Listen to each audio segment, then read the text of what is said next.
नमस्कार, मैं अमित और आप देख रहे हैं आंखें न्यूज 24। लोजपा रामविलास पार्टी के सांसद अरुण भारती ने मीडिया से बातचीत में अमेरिका द्वारा लगाए गए टैरिफ पर कहा कि अटल बिहारी वाजपेयी के समय में भी टैरिफ लगा था, लेकिन उसमें कोई असर नहीं हुआ था। इस बार भी ऐसा कोई असर नहीं पड़ेगा। वहीं तेजस्वी यादव के द्वारा वोटर अधिकार यात्रा में बीजेपी पर लगातार हमला बोला जा रहा है, एनडीए गठबंधन पर हमला बोला जा रहा है। इस पर निशाना साधते हुए अरुण भारती ने कहा कि वो जिस परिवेश से आते हैं उसमें अधिकार नहीं दिया जाता था, जंगल राज का प्रदेश था, उस समय आम जनता को अधिकार नहीं मिलता था। तो वहीं अरुण भारती ने आगे तेजस्वी यादव के सीएम बनने पर कहा कि अगर राहुल गांधी तेजस्वी यादव को सीएम बनाने की घोषणा करते हैं तो बगल में मुकेश सहनी हैं, उन्हें भी डिप्टी सीएम बनाने की उनको घोषणा करनी पड़ेगी। और क्या कुछ कह रहे हैं, आइए आपको सुनवाते हैं। नहीं, ये जो हुआ है, जितने भी लोग गए थे, दुर्भाग्यपूर्ण घटना है, लेकिन मुझे लगता है कि वहाँ पे सरकार जरूर इसको संज्ञान में लेकर के उचित राहत कार्रवाई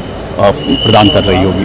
भारत पर आज से लागू होगा अमेरिका का 50% टैरिफ, क्या कहेंगे सर? आप याद कीजिए कि जब यशवंत सिन्हा अपने फाइनेंस मिनिस्टर हुआ करते थे अटल बिहारी वाजपेयी साहब के सरकार में, उस वक्त भी अलग अलग तरीके से भारत पर बंदिश लगाई गई थी। क्या असर हुआ उस बंदिश का? इस बंदिश का अभी कोई असर नहीं होगा। रिसर्जेंट इंडिया बॉन्ड के माध्यम से हमारी अर्थव्यवस्था को मजबूती उस वक्त दी गई थी। मुझे पूर्ण उम्मीद है सरकार इसके लिए कोई न कोई मजबूत उपाय अवश्य करेगी। और वैसे भी हमारी जो अर्थव्यवस्था है बहुत मजबूत है। हम तीसरे अर्थव्यवस्था दुनिया में बनने के प्रति अग्रसर हैं। अगर कोई देश इस तरह से हम पर टैरिफ लगाता है तो नुकसान उसका है।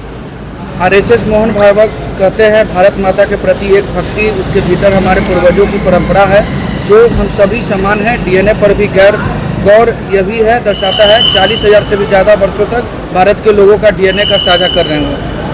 देखिए, मोहन भागवत साहब ने किस संदर्भ में कहा है मुझे नहीं पता है, लेकिन मुझे पूर्ण उम्मीद है कि उनका जो अनुभव है, उन्होंने जो कहा होगा सोच समझ कर ही कहा होगा। लेकिन जब तक मैं इस बातों को संदर्भ को ना समझ लूँ, कोई भी मेरा टिप्पणी करना उचित नहीं होगा। अच्छा, इंडिया यादव चिराग पासवान को कह रहे हैं कि जल्द से जल्द शादी करेंगे। अब उन्होंने यही सलाह अपने बड़े भाई साहब को दी होगी। उनके बड़े भाई साहब का हश्र देख करके तेजस्वी जी का भी हौसला कितनी बार डगमगा जाता है। सर, महागठबंधन की यात्रा हो रही है और महागठबंधन की यात्रा में कल रेवंत रेड्डी शामिल हुए। रेवंत रेड्डी वही है जो बिहार के लोगों को डीएनए पर सवाल खड़ा किए। देखिए, बाबा साहब के बनाए हुए संविधान की खूबसूरती और मजबूती यह है कि बिहार के लोगों को गाली देने के बाद भी आज वो स्वतंत्र होकर के बिहार आ सकते हैं अपने एजेंडा को यहाँ चलाने के लिए। कमाल की बात यह भी है कि एनडीए की मजबूती को देख करके महागठबंधन को अपने नेताओं को हर राज्य से इंपोर्ट करना पड़ रहा है। यह बता रहा है कि इनकी आपस की विरोधाभासी मजबूती कितनी ज़्यादा मजबूत है। सर, आज स्टालिन भी आ रहे हैं सर। एक समय में कह रहे थे कि बिहारियों को मच्छर के जैसे भगाएंगे, आज वो भी है। तो अब मच्छरों से वोट मांगने आ रहे हैं। कमाल की बात यह है कि दुर्भाग्यपूर्ण है कि उन्होंने बिहारियों को इस तरह से मच्छरों से कंपेयर किया। ये तुलना सरासर गलत है। तो आज क्या ज़रूरत पड़ गई है कि वो बिहार आकर के अब अपने गठबंधन के लिए यहाँ आकर के वोट मांगे? ये जवाब उनको भी पहले देना चाहिए कि जिस तरह की टिप्पणी उन्होंने पहले की थी, क्या उसके लिए आकर के राहुल गांधी और उनके नेता स्टालिन माफ़ी मांगेंगे? उसके बाद ही यहाँ की जनता से वोट की अपील करने के लिए वो फिर काबिल माने जाएंगे। गृह मंत्री ने कहा है कि जो नया बिल आ रहा है उस जो जेल में जाएंगे वो सरकार चलाने की इच्छा कर रहे हैं विपक्ष के लोग, इसीलिए वो सवाल खड़ा कर रहे हैं इस बिल पर। देखिए, मैं मानता हूँ कि राजनीति में शुचिता के लिए ज़रूरी है कि कोई भी आदमी, आप याद कीजिए जब पहले भी इस तरह के ये हुए हैं तो लोगों ने जेल जाने से पहले इस्तीफ़ा दिया है। अभी पीछे प्रचलन चला है लगभग कुछ विपक्ष के सरकारों में, जैसे आम आदमी पार्टी की सरकार हो, जिसमें कि आप जेल से रह करके सरकार चलाते हैं, जो राजनीति की शुचिता के लिए बिल्कुल सही नहीं है। आने वाले समय में राजनीति में जैसे पढ़े लिखे लोगों का आना ज़रूरी है, उसी तरह यह भी ज़रूरी है कि कोई भी आपराधिक जिसके ऊपर आरोप लगा हो, जब तक वो आरोप मुक्त ना हो जाए तब तक ऐसी कोई भी संवैधानिक पद पर काबिज ना रहे। एक आखिरी सवाल लेंगे। घुसपैठियों को रोकने के लिए प्रधानमंत्री ने कहा है कि डेमोग्राफी मिशन लाएंगे और इसकी शुरुआत बिहार से करेंगे। हाँ, बिल्कुल सही है। आज मान लीजिए 5 किलो ये अनाज मिलता है हर भारतीयों को, और इसमें अगर डेमोग्राफिक मिशन आती है और हमारे ही राज्य के लोगों को अगर बाहरी भगा दिए जाते हैं, जो हमारे ही बिहार के लोगों का हक मार रहे हैं, तो 5 किलो की जगह उनको 6 किलो या 7 किलो राशन मिलेगा, तो ये स्वागत योग्य कदम है। तेजस्वी यादव एक अपनी यात्रा के दौरान बार बार ये चीज़ दोहरा रहे हैं कि एनडीए का मतलब नहीं देंगे अधिकार। तेजस्वी जी जिस परिवेश से आते हैं वहाँ पर जंगल राज का जो परिवेश है, वहाँ पर अधिकार नहीं देने का उदाहरण वो पूर्व में बता चुके हैं। इसी बात को वो बार बार दोहराते हैं, तो ये समझ में आता है कि जंगल राज की आहट वो दोबारा देने का प्रयास कर रहे हैं, लेकिन जनता समझदार हो चुकी है, कहीं से भी जंगल राज की आहट को दोबारा कबूल नहीं करेगी। राहुल गांधी से सवाल किया गया मुख्यमंत्री का चेहरे पर, उन्होंने चुप्पी साध ली तेजस्वी के नाम पर। तेजस्वी से सवाल किया गया तो उन्होंने भी चुप्पी साध ली। क्या कहेंगे? देखिए, तेजस्वी जी तो खुलेआम बोल चुके हैं कि मैं ही मुख्यमंत्री बनना चाहता हूं और वो राहुल गांधी जी को प्रधानमंत्री बनाना चाहते हैं।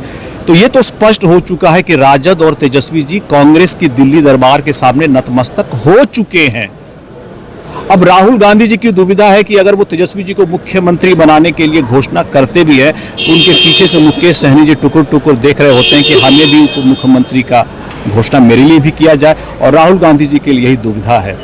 इस विरोधाभासी दुविधाजनक सरकार, ये जो उनका गठबंधन है, इसको लेकर के अभी अलग अलग दुविधाएं और आपसी विरोधाभास और निकल करके आएगा। जैसे जैसे चुनाव पास आएगा, देखिए आगे देखिए होता है क्या। अखबार का बिल आया है, वो भी 150 रुपए का। आजकल अखबार पढ़ना भी महंगा होता जा रहा है।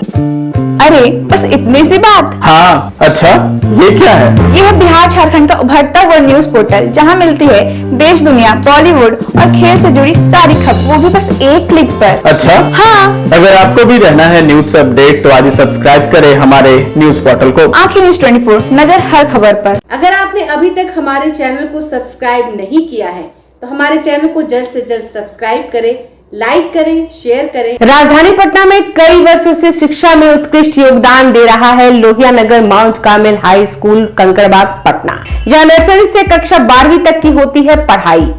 10वीं और 12वीं बोर्ड परीक्षा में 100% अंक का रिकॉर्ड। एक ऐसा स्कूल जहां पठन पाठन के साथ साथ बच्चों के संपूर्ण विकास का रखा जाता है ख्याल। खेलकूद, सांस्कृतिक गतिविधि, मैथ ओलंपियाड, साइंस ओलंपियाड और बहुत कुछ। आज ही कराए नामांकन की प्रक्रिया जारी है। संपर्क करें DS/16, Gayatri Mandir road, housing board colony east, Indira Nagar, Kankarbagh, Lohia Nagar, Patna. हमारा पिन कोड है 800020। पटना में कई वर्षों से शिक्षा में अहम योगदान दे रहा है Gyansthali high school, Alamganj, Patna city, जहां 10वीं और 12वीं की बोर्ड परीक्षाओं में 100% अंक प्राप्त कर रहे हैं बच्चे। एक ऐसा स्कूल जहां न केवल होती है पढ़ाई, बल्कि साथ ही साथ होती है कल्चरल एक्टिविटी, स्पोर्ट्स एक्टिविटी से जुड़े गेम्स, मैथ ओलंपियाड से लेकर साइंस ओलंपियाड, जहां बच्चों के लिए स्कूल कैंपस अत्याधुनिक सुविधाओं से लैस, छोटे बच्चों के लिए वाहन और ट्रांसपोर्ट की विशेष सुविधा।